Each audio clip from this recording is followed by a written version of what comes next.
World cinema అరచేతుల్లోకి ఎప్పుడైతే వచ్చిందో ఇక అప్పటి నుంచి ఆడియన్స్ అది ఇది అన్న తేడా లేకుండా అన్ని భాషల్ని చుట్టేసే పనిలో పడ్డారు. ఏ సినిమా ఎక్కడి నుంచి ఎత్తేశారన్న విషయాల్ని కూడా ఈజీగానే క్యాచ్ చేసేస్తున్నారు. ఇక ఈ సమయంలో అయితే గీతే డబ్బింగ్ చేయాలి తప్ప రీమేకులు తెస్తే చేతులు కాల్చుకోవడమే అంటున్నాడు ప్రొడ్యూసర్ బన్నీవాస్. విషయంలోకెళ్తే చావా చిత్రాన్ని తెలుగులోకి గీతా ఆర్ట్స్ తీసుకొస్తున్న సంగతి తెలిసిందే. ఈ సందర్భంగా చావా చిత్రాన్ని తెలుగులో రీమేక్ చేసే అవకాశం ఉందా అంటూ అడగ్గా, ఇలాంటి మంచి సినిమాని రీమేక్ చేసే ధైర్యం నేను చేయలేను. ఇప్పుడున్న రోజుల్లో రీమేక్ ట్రెండ్ అన్నది కనుమరుగవుతోంది. సినిమా రిలీజ్ అయిన 2 నెలలకే ఆ సినిమా ఓటీటీలోకి వచ్చేస్తుంది. అన్ని భాషల్లో ఆ సినిమా అందుబాటులో ఉంటుంది. కాబట్టి భవిష్యత్తులో సినిమా రీమేక్ చేయడం అన్నది కుదరకపోవచ్చు అంటూ మనసులోని మాటని బయటపెట్టేశాడు ఈ star film maker. Cinema hit అయితే 6 నుంచి 8 వారాల తర్వాత ఓటీటీలో రిలీజ్ అవుతుందని, ఒకవేళ ఫెయిల్ అయితే 2 వారాలకే స్ట్రీమింగ్ కి రెడీ అవుతోందని, అలాంటప్పుడు సినిమాని రీమేక్ చేయడం ఎలా సాధ్యం అంటూ చెప్పుకొచ్చాడు. కేవలం థియేట్రికల్ గా రిలీజ్ అయిన సినిమాలే రీమేక్ కు అవకాశం ఉంటుంది. కానీ ఓటీటీ బిజినెస్ ని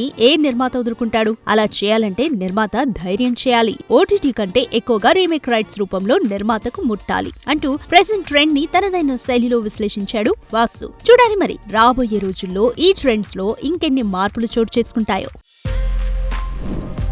For more videos like this, subscribe Big TV channel.